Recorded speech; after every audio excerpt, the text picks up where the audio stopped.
శ్రావణ మాసం పురస్కరించుకొని బుర్రకథ రూపంలో శ్రీ భక్త మార్కండేయ జీవిత చరిత్రను బుర్రకథ రూపంలో ప్రదర్శించారు. నాటక ప్రదర్శనను పద్మశాలి కుల బాంధవులతో పాటు కాలనీవాసులు చిన్నారులు పెద్దలు ఎంతో సంతోషంగా తిలకించారు. నిజామాబాద్ జిల్లా కేంద్రంలోని కోటగల్లి మైసమ్మ మందిరం సమీపంలో గల పద్మశాలి సంఘం 10వ తర్ప అధ్యక్షులు ద్యావన్ పల్లి హరిశంకర్ మరియు కార్యవర్గం సభ్యుల అధ్యక్షతన శ్రావణమాసం పురస్కరించుకొని చాకే లింగం బుర్రకథ బృందం ఆర్మూర్ ఆధ్వర్యంలో శ్రీ భక్త మార్కండేయ జీవిత చరిత్ర బుర్రకథ కార్యక్రమాన్ని నిర్వహించారు. ఈ కార్యక్రమానికి ముఖ్య అతిథులుగా విచ్చేసిన పులగం హనుమాన్లు, దీకొండ యాదగిరి కుల సంఘ సభ్యులు జ్యోతి ప్రజ్వలన చేసి కార్యక్రమాన్ని ప్రారంభించారు.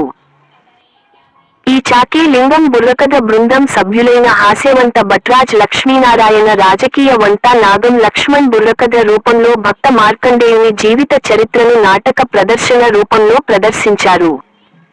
నాటక ప్రదర్శనను పద్మశాలి కుల బాంధవులతో పాటు కాలనీవాసులు చిన్నారులు పెద్దలు ఎంతో సంతోషంగా తిలకించారు.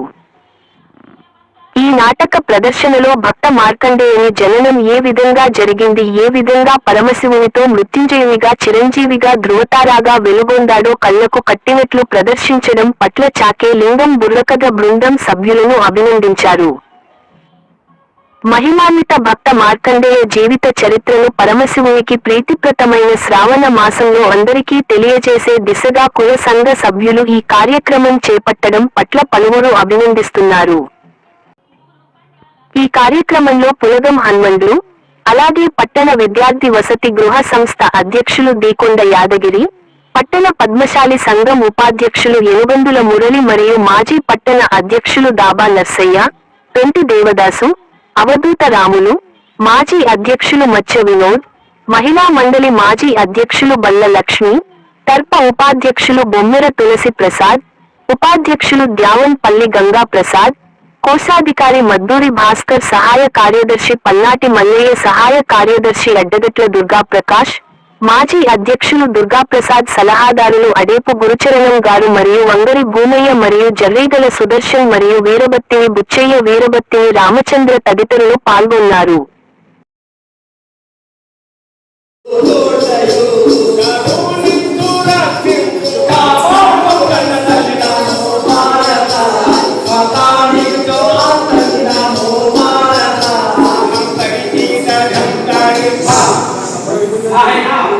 మన సంతులు గారు మొట్టమొదటిసారిగా మన భారతదేశంలో పుట్టాము, భారతదేశంలో పెరిగాము, భారతదేశ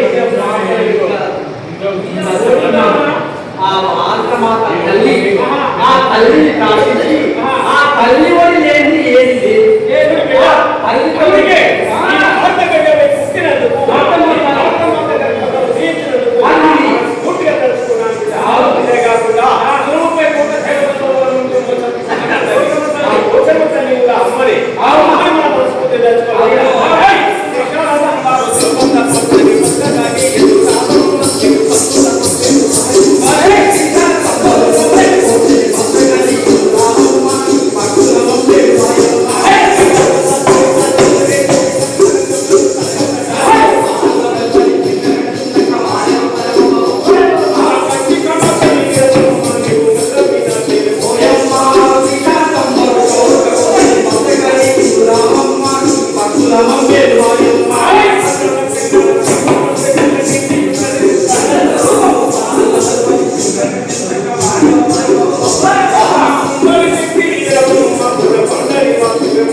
ఇంటికి పోతే తొట్లే వాళ్ళ ఇంట్లో తొట్లే